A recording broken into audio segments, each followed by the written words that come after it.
I'm going to talk about exploring large search spaces. I have a slide about me. You already mentioned most of it. Besides morphology, I also worked on projects from dependency parsing to hidden Markov, hidden CRFs, and other things with the people listed here at Johns Hopkins. And then when I moved to SDL Language Weaver, when I got there, I started rewriting their machine translation decoder together with Mark, and that became a large project. And we ended up with other people rewriting the new, a whole new MT framework, which is going into production now and translating billions of words a month. So that's a great product. And at the same time, we worked on some research problems at SDL as well, and I will talk about some of this in this talk. So I'm going to talk about exploring large search spaces. Search spaces are ubiquitous in AI, NLP, and machine translation. We are trying to seek answers in exceedingly large spaces when we try to do, for example, question answering and want to automatically answer questions like, I have a fever, do I have Ebola? And the space of possible answers is so large, right? And the question is, how do we optimize systems, parameters, or even once they are optimized, how do we evaluate, given that the space of possible answers to questions is so large, or vice versa, for a given fact, there's so many ways to phrase a certain question. In this talk, I will not talk about question answering, but I'll talk about machine translation. But the same problems occur in machine translation as well. So how do we optimize our machine translation system? How do we evaluate, given that for an input sentence, a foreign sentence, there are so many ways to translate it correctly. So I will talk about I'll talk about those search spaces in optimization and in evaluation. Those will be two parts of my talk. So I'll talk about the optimization problem and then about the evaluation problem. So optimization in machine translation. First, I want to say a little bit about how a machine translation system works. It's a linear system that almost everyone uses.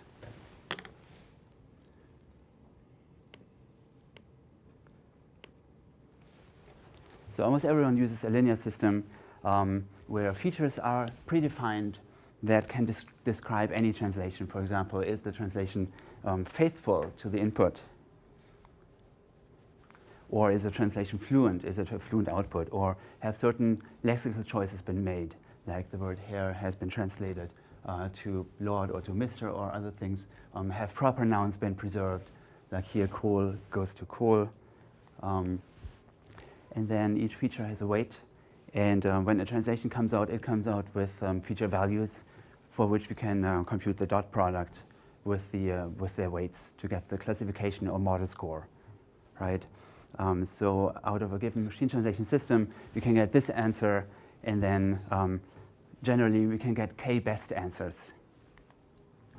So answer 1, answer 2, answer 3, for example, sorted by the scores as they come out of the decoder, the model scores, right? When we do optimization, there's also what we call a blue score in machine translation, which measures the similarity of the particular output sentence with respect to a given reference. In this case, it's just one, or it can be multiple references. So there's a certain ranking implied by the blue score and a certain ranking defined by the classification scores. And ideally, in optimization, we want to find weights that correlate those two scores, right? So that the classification scores are more similar to the blue scores. So blue, again, measures the overlap of a certain translation with the given references. So that's the similarity. Now here, in this example, there's a problem. We prefer this one over this, according to the model, but blue would rank this vice versa. So we would like, ideally, we'd like to find different weights such that the ranking is fixed when we retranslate, right? There are different methods to do optimization in machine translation. A very popular one is called minimum error rate training from 2003. It is a batch method, which means we translate many, many sentences, and at the end we can do a weight update and then iterate. But MERT doesn't handle large feature sets. In modern NP systems, usually we like to use thousands of features to be more expressive and have more well-informed models. MERT cannot handle that. It also cares about just getting the top scoring translation right. In order to fix those things, Mark and John May came up with a new method called PRO, Pairwise Ranking Optimization. That method is great because it can handle large feature sets. So people started adopting it very soon because it worked well, and it lets them handle and optimize many features. Today I'd like to present another method which builds on that, which does one thing differently. In PRO, we do care more about just getting the top scoring translation right, and we look at many different elements from the K-best list, for example, those 3 that I've shown in the toy example, to get them right and to get them into the correct ranking. I will present a method today that looks at the whole K-best list and tries to rank all pairs of translations. And I'll talk about that a little bit more. Also, the new method that I'll present is deterministic given initial feature weights. So when you run it multiple times, you get the same results given the initial feature weights.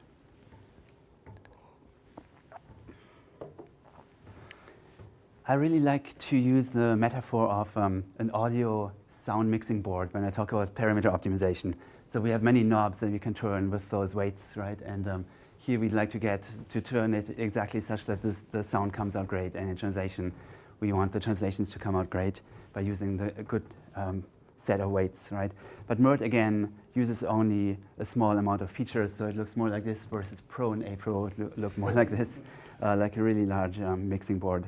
So let me tell you a bit first about PRO, and after that I contrast it with the new method that I'll present today, APRO. So PRO is called PRO because it's pairwise ranking optimization. Optimization here means learning to rank. So the key insight is that PRO picks weight vectors that rank pairs of translations correctly. So you can do that per sentence and then for all the sentences in the corpus. So it's a pairwise ranking method. We rank pairs of translations from the K-best list. So for example, the translations number 3 and 2 from before, we have those classification scores, S, and the blue score is B. And now you see that blue prefers the one labeled 3 over the one labeled 2. And that's why we'd like to pick weights that do the same thing, so that the classification score S3 is also greater than S2, just like the evaluation score blue prescribes.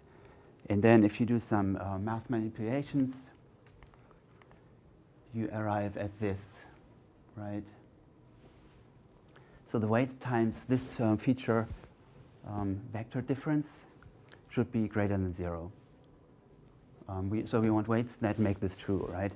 And any linear binary classifier can do this, right? If we say, okay, these are our features, this is the this representation of our example, it's a positive example, and the opposite pair would be a negative example.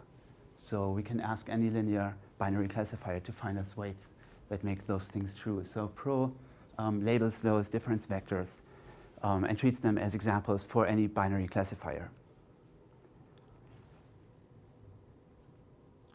So that's so that makes a lot of sense. So we rank everything correctly. The problem that PRO then also needed to solve was the tractability. Yeah. Quick question. Mm-hmm. So again, very naive question, but how does this compare to something like a ranking SVM? Very good question. It will come up. So in my version APRO, I'll use ranking SVM. Yeah. Okay. And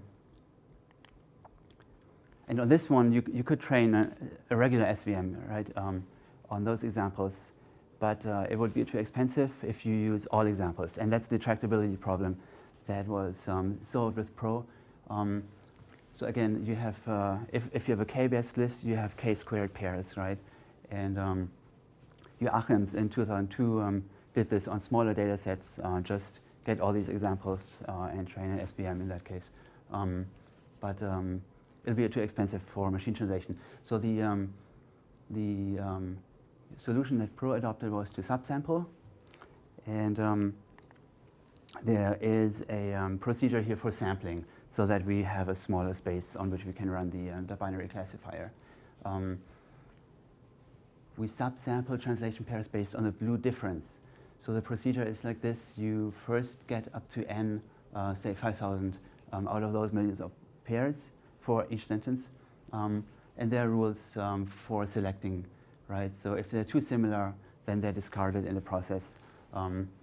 And the other rule is if a pair has higher blue difference, then it's more likely to be picked. So we want pairs with high blue difference, dissimilar pairs. And then a certain number is the number of pairs with the highest blue difference are then picked. And that's what we train the classifier with.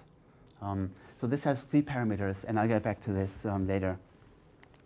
The procedure in tuning then, based on this, goes like this. So for t iterations, we first, each time we obtain a k-based list from the machine translation decoder according to the current weights, WT. And we use an accumulated k-based list. That's also something that people in machine translation do in those batch optimization methods. So you get the k-based list, so the k translations for each sentence, and you merge or accumulate this with the translations for the same sentence from the previous iterations. So those k-based lists grow and grow over the iterations. Then we sample a small amount of pairs, label them, train a classifier, then we interpolate the weights such that the weights for the next iteration are interpolated with the current weights. So this is a weight trust factor.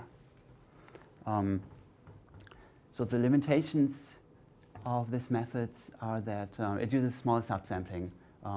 Due to the weight interpolation, it converges slower, and one limitation is you have to manually set parameters. So whichever parameters for the sampling or for the interpolation you set, you get different results, right?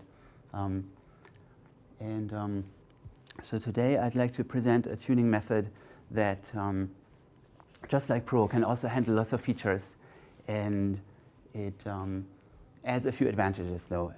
It efficiently can rank all pairs of translations, and we don't need to do subsampling in that case. It's also deterministic, so whenever we run it, given initial weights, we get the same results. So we use convex optimization. Compared to Pro, the optimization procedure would look like this. We don't need to sample or label, but we need to train a special classifier, a rank SVM, and then we can interpolate weights. Although it turns out you can get away with just not interpolating the weights and just always use those new weights when you go into the next iteration.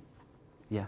Okay. Is the determinism a side effect of not doing subsampling, or is there something more?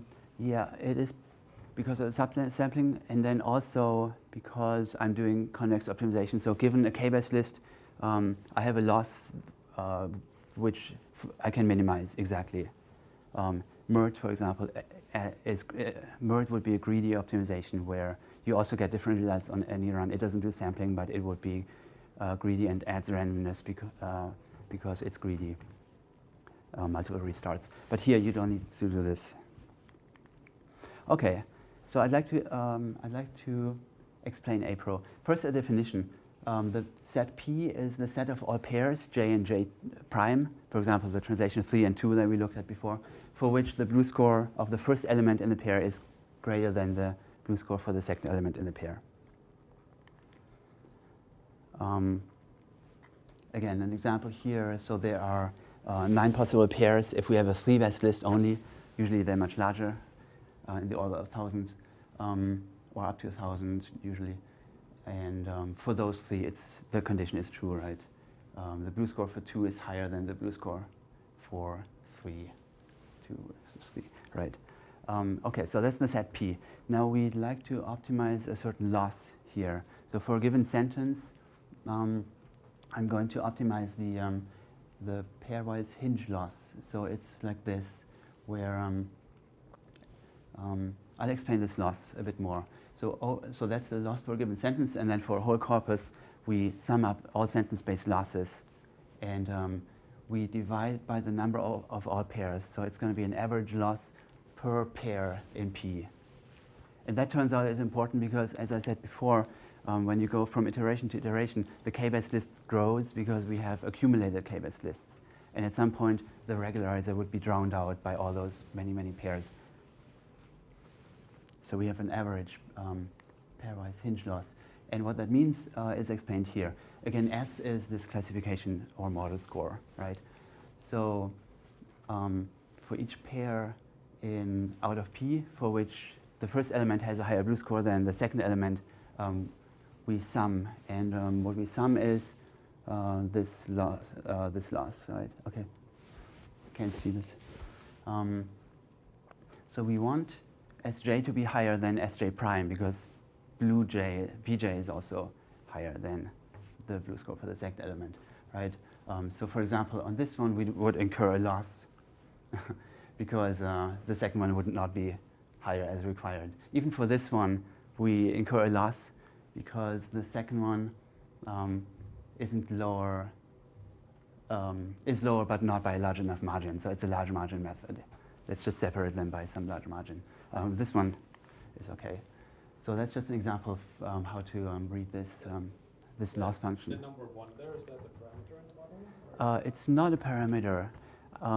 The weights can be set such that there's some separation, right? And then there's an interaction with the Gaussian regularizer, which tries to turn all the weights towards 0, and then this one tries to make them a bit apart so that each class is separated by 1.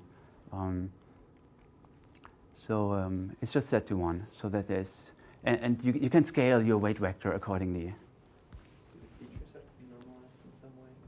So that for if you have a large sentence, the features are going to be significantly larger typically in size. Okay. So will that play differently because of the fact that it's still a constant one? Maybe we should scale. That is a good question. It could help. Yeah. We haven't done it. Yeah. Yeah, I know it's what you often do in SVM. And it could help. That's right. Often we use probabilities as feature values. So in that case, they're already scaled from 1 to 0. But there are some others. There are some others. Yeah. Yeah, that should help to scale them. Now the question is, I defined this loss, but it's still a sum over many pairs, right? So we haven't gained anything, and we would still need to sample. But instead, there is a way to efficiently compute this. And I'll explain how to do that. So we don't want to sum over all those pairs as defined in the loss, right? So we'll reformulate it. And then we can pre-compute some quantities efficiently. And instead of then doing a sum over k-squared pairs, we can do a sum over k log k pairs. And here's how it works. Due to Irola et al. 2011. First, let's define another set, Q, which contains all the elements from P, but only those that actually contribute some positive loss.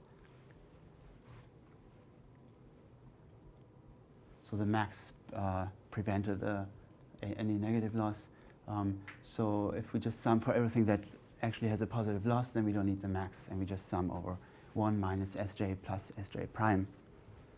And then we can simplify further. Before we do that, let's add one more notation here. So this set Q there's an example on the left. Now if you index like this, Q1 dot would be everything from Q that has 1 as the first element. Or Q dot 3 would be everything from Q that has 3 as the second element. Okay, and here's a useful, okay, first the set sizes. So this set has size 2, so this lowercase q is 2. So now here's a useful equality, which I'll use to make the loss computation efficient. It's this, for example, if we have to sum over all S1 for pairs 1j prime out of q, then we have to do it once for this pair and once for this pair. So it's simplified to just this, right? So a sum over, so it's just q1 dot times S1, right? Or you can do the same. So for, okay, do the same for 2, or generally for I, so here, for j. So here now you sum over all j, but you use this quantity. And it's much more efficient. Now we're not going over pairs, but just linearly for j from 1 to k. Okay, so I'll use this inequality here. So the original loss was this, right? And here's the simplified form if we use the restricted ZQ, which contains only elements that actually have a loss. Then we can simply separate this sum into 2 parts. And here I did a change of variables. This would usually be j prime, but you can just change the variables. So I'm trying to get sj into this and remove the sj primes. And then finally, I can use this equality from the previous slide to arrive at this more efficient formulation.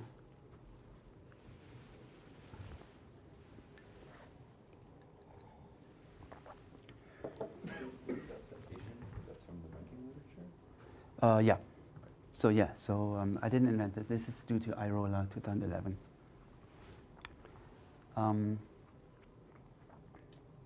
And now you see that instead of summing over pairs, we sum over just k elements here, j from 1 to k. Of course, we do have to pre-compute these numbers efficiently first. And I have one slide about how to do this. So for example, let's pre-compute all the qj dots. So remember, qj dot would be the number of j primes for which jj prime has a positive loss, and also the blue score of the first is higher than the second. And to make this efficient, we can use an order statistic tree. An order statistic tree supports a query: how many elements in the tree are smaller than some number x, or some blue score x in this case, right? And it does that in log k time, which is very nice.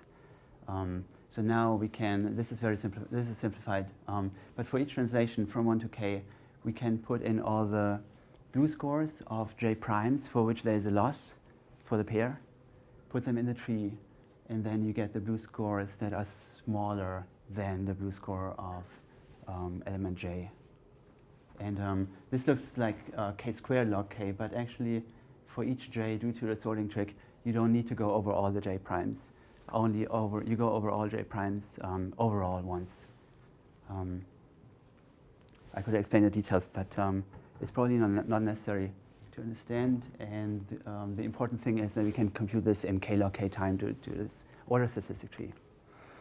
The same efficiency tricks work for the squared loss as well, which we happen to use so that we can penalize larger errors better or more.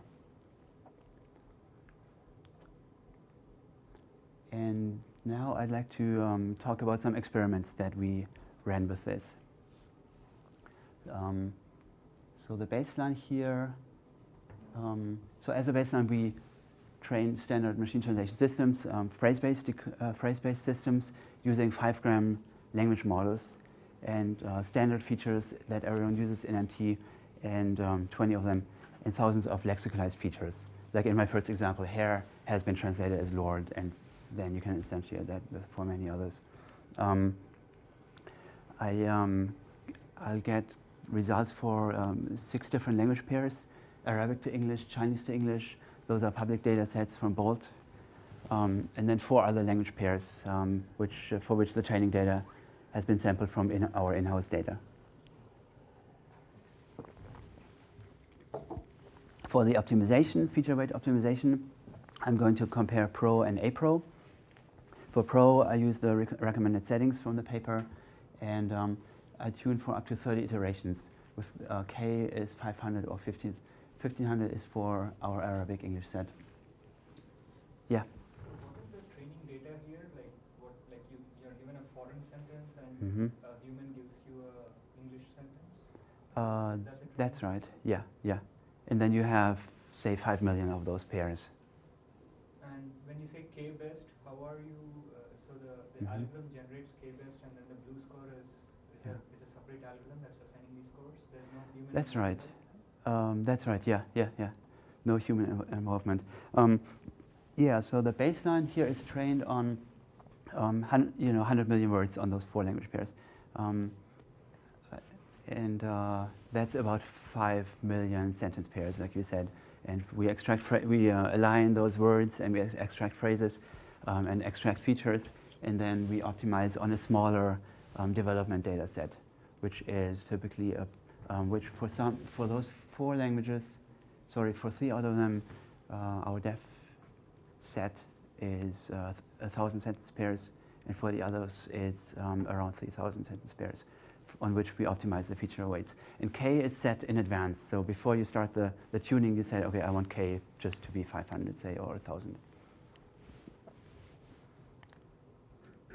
First of all, about the runtime, you might think it's really slow because now we rank all the pairs instead of sampling a small amount of pairs. But due to this efficiency trick, it's actually fast. Although, of course, the time that the machine translation decoder takes to generate k-best lists dominates the whole process. So we don't really win anything. It's just that the optimization itself is fast and you don't have to worry about it.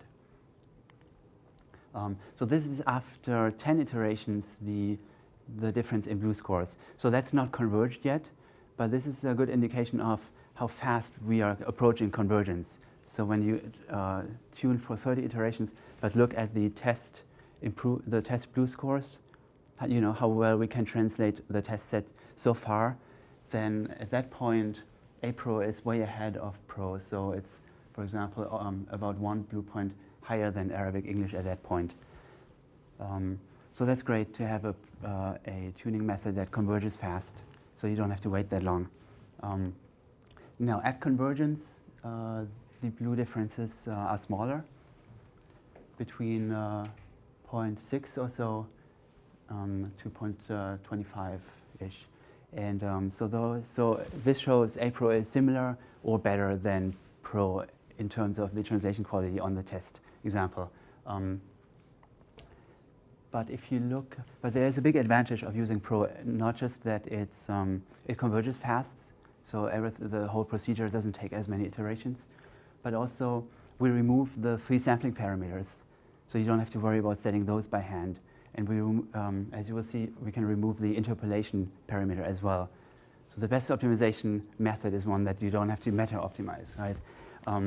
So here's an interesting graph, I think, where I show the different sampling settings for PRO for 3 different weight trust factors. So that's really the weight interpolation that I showed earlier in the slide, right? So if you want to get slower convergence, so you set this to 0.1, so you don't trust the new weights that you get from the classifier that much, and you converge slower, right? And then you get higher results.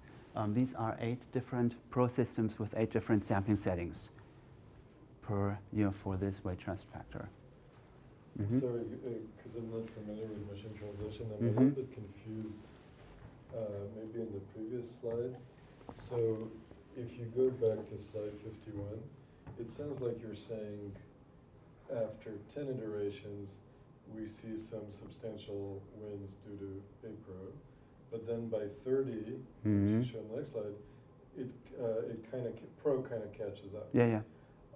And so it seems like there's one bit of information that's probably obvious to you, but you haven't shared with us, which is how long do these iterations take? Because if each iteration takes a second, then who really cares, right? Right. So does each iteration take? How long does the Okay. iteration take? Right. People care a lot because it is slow.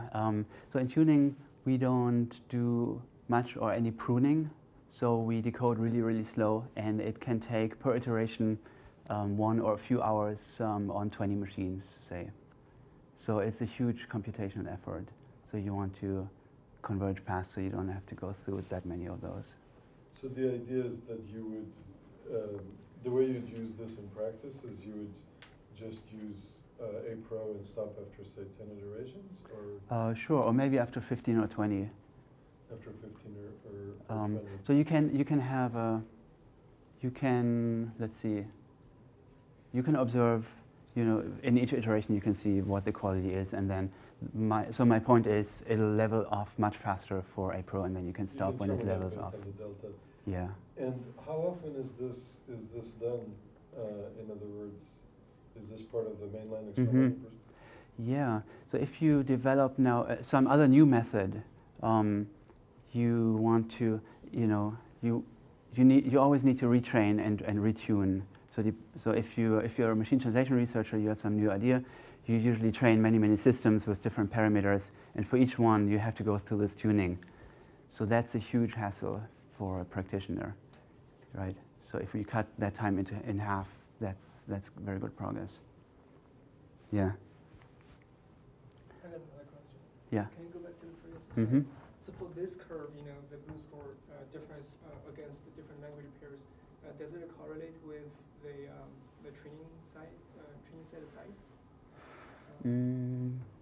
Let's see.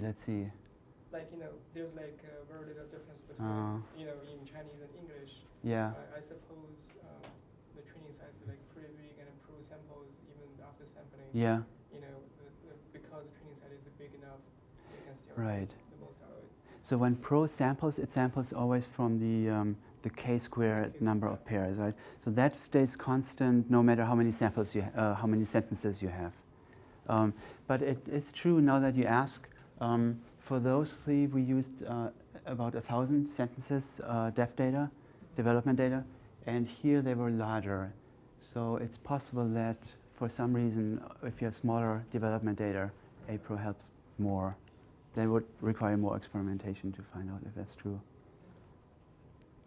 And so Mhm. for MERT, you just didn't run it because it can't use the same Yeah. features, or Right. It can't really tune a modern NP system that uses many features. And the point I'm trying to make here, one more, yeah. Question about the subsampling part. Mm-hmm. So group score, there's some noise in there since compared to humans. Mm. And so I imagine like the subsampling when you try to pick pairs that have larger differentials is sort of almost like a heuristic to guard against these small variations. That's right, so yeah. what is the effect of considering all pairs of sentence pairs versus only the ones that have high differentials in group scores? In general, the fact is that you use the whole information available, right? It's true that there may be many pairs where there's a very small blue difference, and it may be arbitrary because blue is a bumpy function, right? And I think it's best still to just use the whole information that's available to you. But you could actually put that into your thing fairly easily, right? Okay, It's just a yeah. queue, right? You just Mhm, put queue, mhm, then mhm. do everything that has Yeah. a difference over a certain. Yeah. So if you think it helps, we could try it. So just redefine the set of Q to exclude those few, the pairs that don't have much of a difference. Yeah, maybe that'll help. Good point.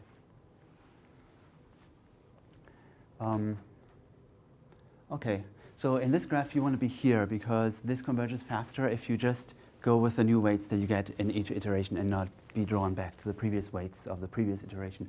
So here we converge faster. The stars, the black stars here are the APRO performance. There are no sampling parameters, so there's only one system here, which gives a certain blue score, one system per factor here. And then there are 8 different systems because I tried those different sampling parameters for Pro, and they have different performances. So here is the blue score that you get with the Pro paper recommended settings.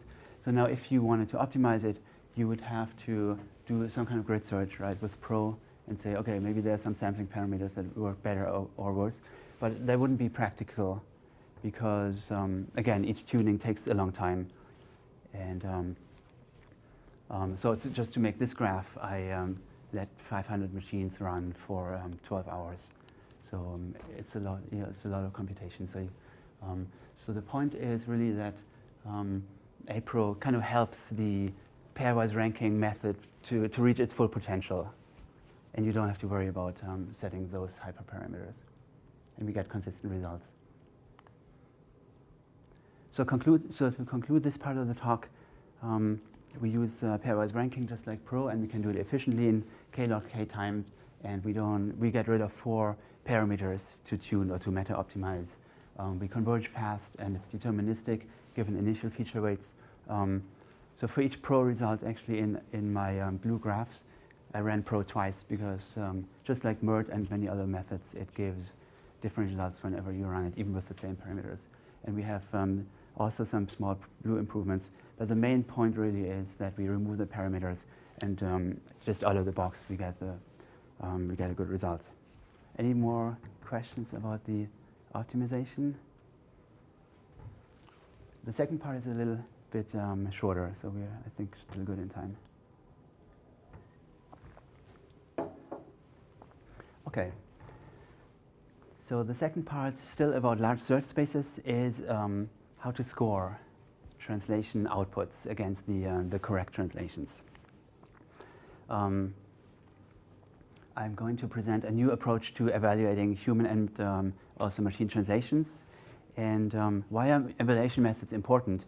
Well, they help us, to rank different MP systems, to determine the quality, and also potentially judge human translators, which is good business, and that SDL is in.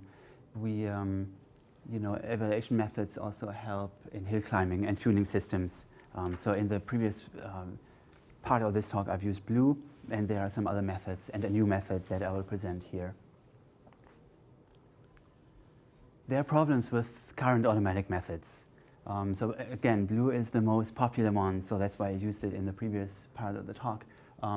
But like any automatic measures, it uses a few references only.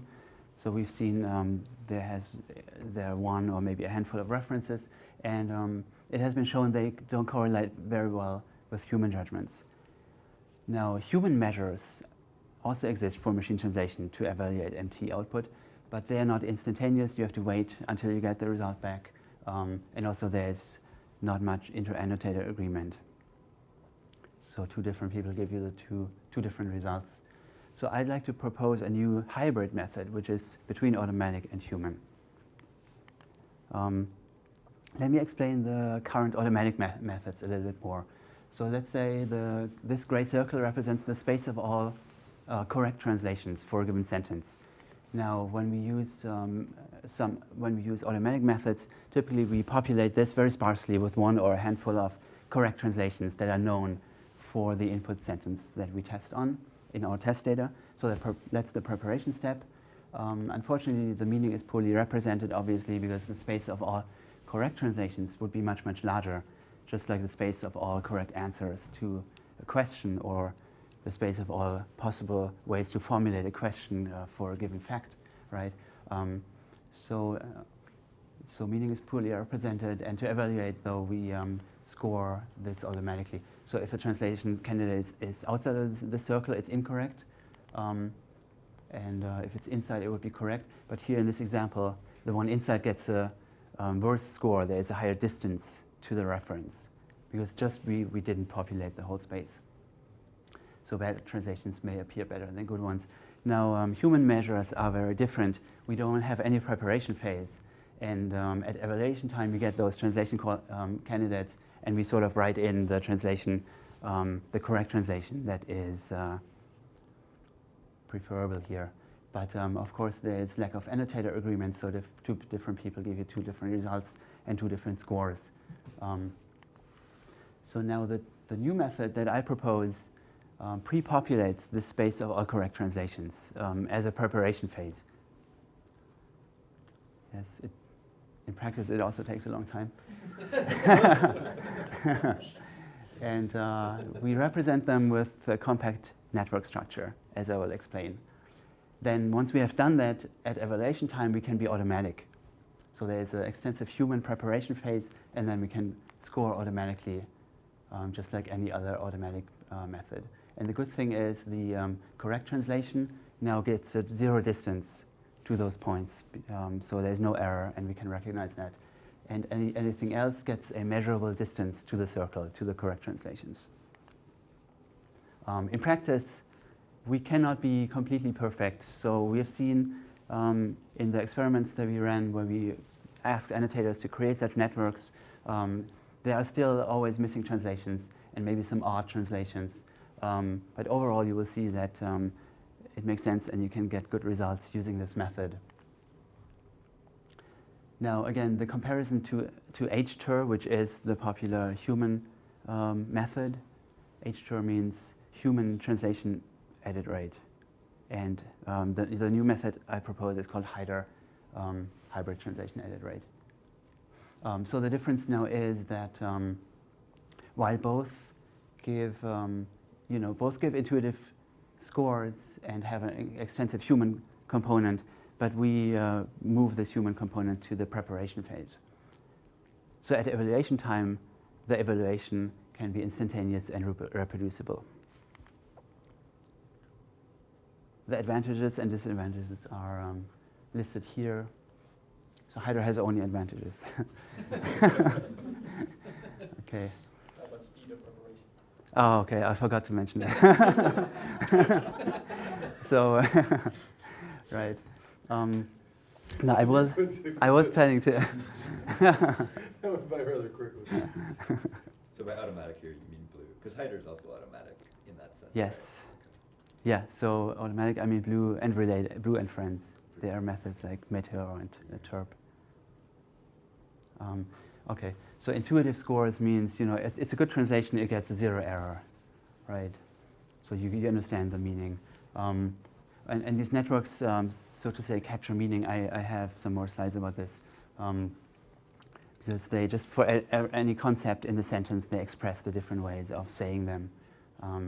Yeah, it's computed automatically at evaluation time. And you don't have to wait, at least at evaluation time. So to answer your question, to create a network for a regular, for a typical sentence that's average length 24, say, it did take our annotators 2 hours, so that's a long time.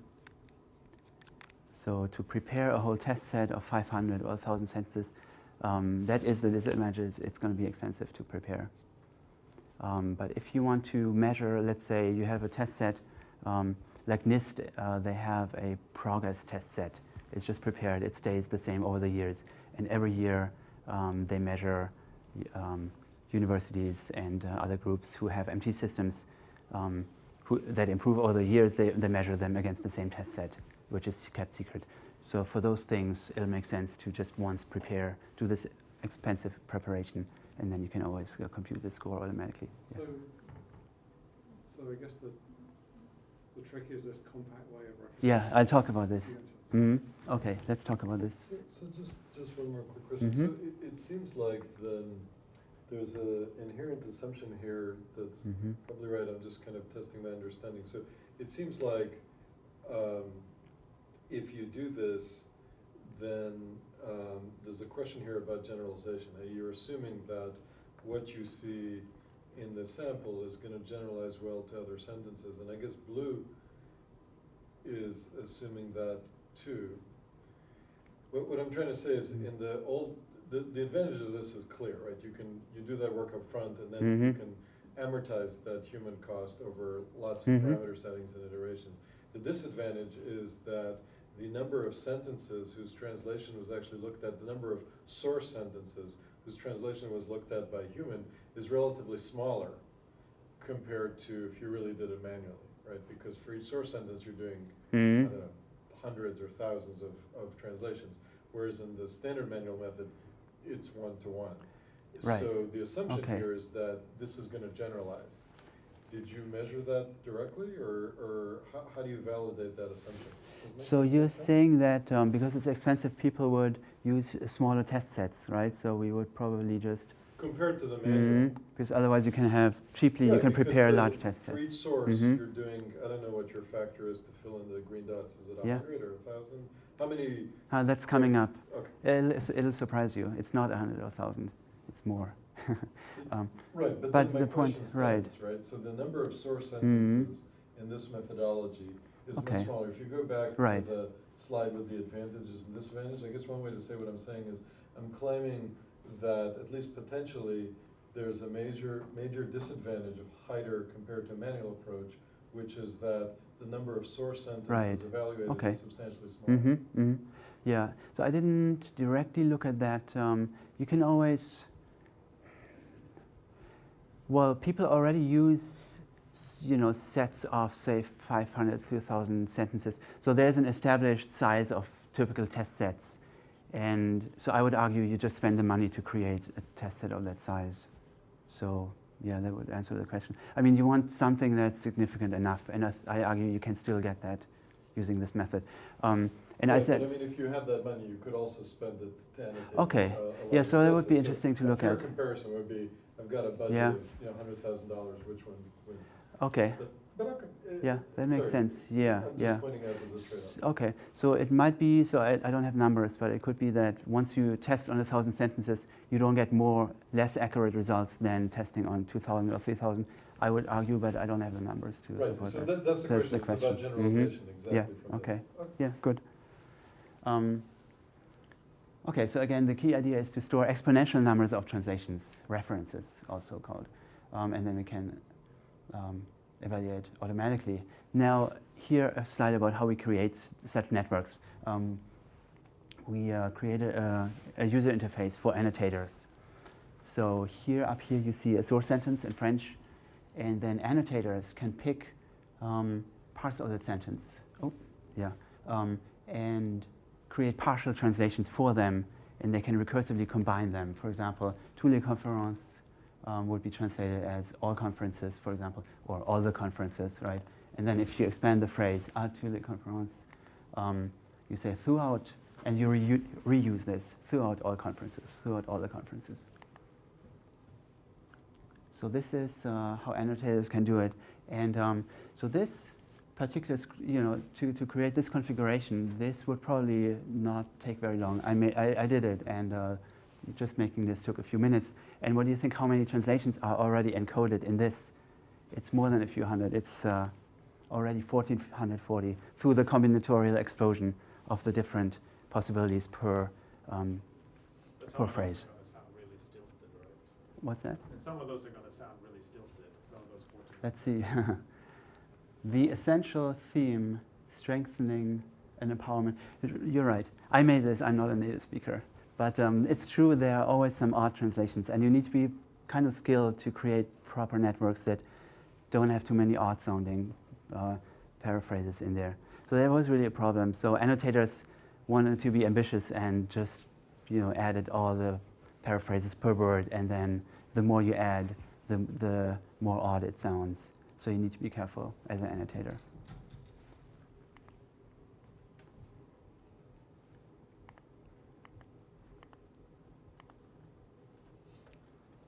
Formally, our reference networks are recursive transition networks, RTNs, with finite recursion levels. And now each RTN has an equivalent lattice, finite state machine. And those structures compactly store exponentially many translations. So as I mentioned, we asked annotators to actually create networks for us. LEC created those 2 times 100 sentences, once for Arabic, once for English. We, in the meanwhile, we made larger sets. I think it's about 1,000 now for just recently for each of those languages. Here I'm working with those 100. And this is the median number of paths, so it's extremely large. We had different protocols of creating such networks. We just asked bilinguals to look at the Chinese and create the English output, or we translated the Chinese into English and then asked just monolingual speakers to create this while looking at 1 reference translation or while looking at 4 reference translations.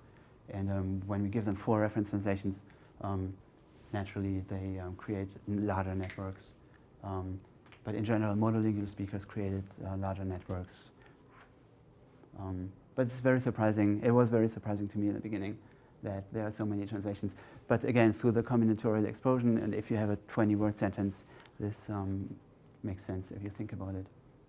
I can see how this deals with kind of simple paraphrases and synonyms. But what about whole major phrase substitution, where you can say 10 words and completely different? Yeah, yeah. Does So this capture? they do it. Enter those kind of more major rephrasings and Annotators put all those in. So, for example, active versus passive voice, right? It just changes the structure as well, and they put it into those networks. It works. Are there multiple granularities to it? So could you take like one word and have some translations Yeah. of another word, but then bypass them and have a Yeah. longer phrase? That's right. You can do that. Mm-hmm. What was the instruction that was given to the translator? So, like, I can think of in a lot of the settings, depending on the purpose. So, for example, for government or legal work, the requirement is to be as literal as possible, in which case passive active cannot be right. Whereas in sort of in True. marketing, sometimes you want to be sort of adopt the local language. Right. Which one, like, do you, Yeah. which side, how do you? Right, it depends on the audience, right? So we worked, in one project, we worked with a government organization that wants to automatically judge human translators who apply to the government and say, you know, I'm a good translator. So they give them the test, the automatic test, and they have linguists working there who wrote the guidelines, and they were very, very strict, and they would say, you know, there's no way, you shouldn't change active to passive and those things. So it really depends. So that would be a question for linguists to write those guidelines. We also have some in-house linguists who wrote guidelines. Yeah, you shouldn't be too far from the original meaning, but you can do some grammatical restructurings in general. But there is a trade-off, like how free do you want to translate? Mm-hmm. It's like when you're reporting these numbers, I was just wondering what the original instructions were. Yeah. When you were saying the number of paths. Mm-hmm. Right. Yeah, so again, it depends on the project. It could be stricter or less strict, and it just needs to be decided. And our linguists, for example, were less strict than the linguists at the government organization. And then this plays into the grammaticality also. If you put too many paths in, and if you're not skilled also, then you get ungrammatical paths unintentionally. And here we measured how many paths are ungrammatical in the networks that we obtained from annotators. Here we looked at 1,836 translations. Some are made by humans, some are machine translations. Then we scored them, which involves extracting the closest path from the network. And then we asked 3 judges if those translations found in the network are actually grammatical. And here's the result. So 96% of the paths here were judged as either grammatical or grammatical but odd. So there's a 4% rate of ungrammatical sentences in there. But really it depends a bit on the process, you know, and the QA process for the annotators who create the network. Is that the So you same can drive test that down. Is that the same test as judging whether it's a good translation? Or is this a less strict judgment? Okay, yeah. In this case, it is just more about fluency, really. If it's a good translation, yeah, I don't have numbers.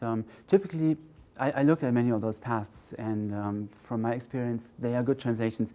The danger is really just, do they just sound strange or not? This was about the best path on the network, or? Yes, the closest path, yeah. But with respect to some machine translation input, which can be really bad. So so this extracts paths from all areas of the network, really. The Hydra score is then defined with respect to the network as the minimum number of edits between the input and the closest path in the network, and we normalize it by the length of the closest path. As possible edits, we allow the standard edits of insertion, deletion, substitution, and some limited permutation. So if the input has the correct word or incorrect word order, we look at all its permutations, which count as an error, and how close are they to the two paths in the network. That's expressed here. Look at all permutations of x, called x prime, and then get the Levenshtein distance between x prime and the path in the network, and then just minimize the whole thing using finite state algorithms on a lazily expanded graph with A-star heuristics. So it's lazily expanded, so when we run A-star, we start exploring. We may not explore all the parts of the network and may not even, run the composition for the whole network, because we just go through the network to certain parts using A star. How long does it take to score a sentence? 2 minutes. Yeah, it's good. Almost done. How long does it take to score? It depends on the size of the network. If you use networks made by one annotator, it's very fast.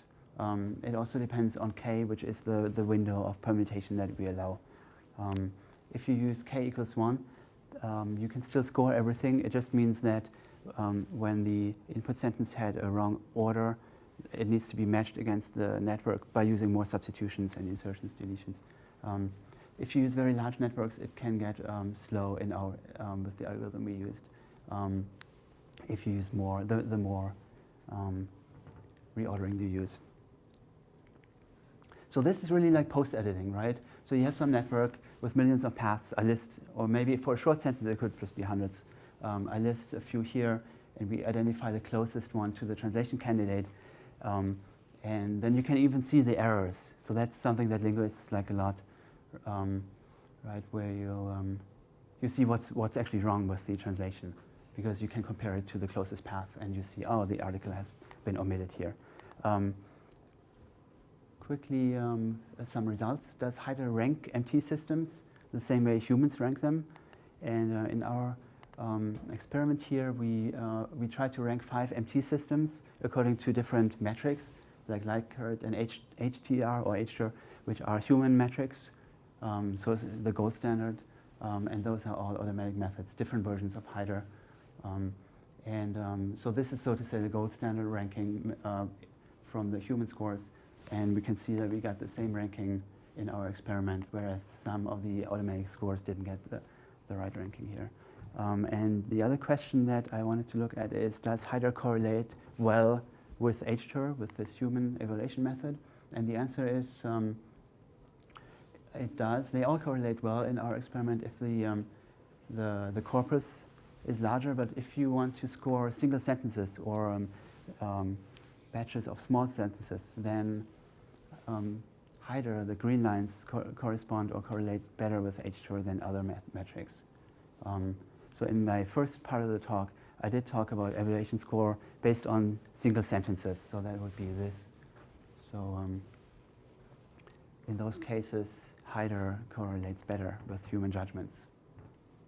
So you've seen very large numbers of references, and we showed that we can compute an evaluation score with respect to those and get good results with it. And now to conclude the whole talk, I've shown search in large search spaces and how you can optimize and better explore and exploit a large search space and get more consistent results with fewer parameters and no hassle to meta-tune your parameters and get some better results. And in evaluation, I show that you can search very large spaces and get good evaluation results. And that's it. Thank you.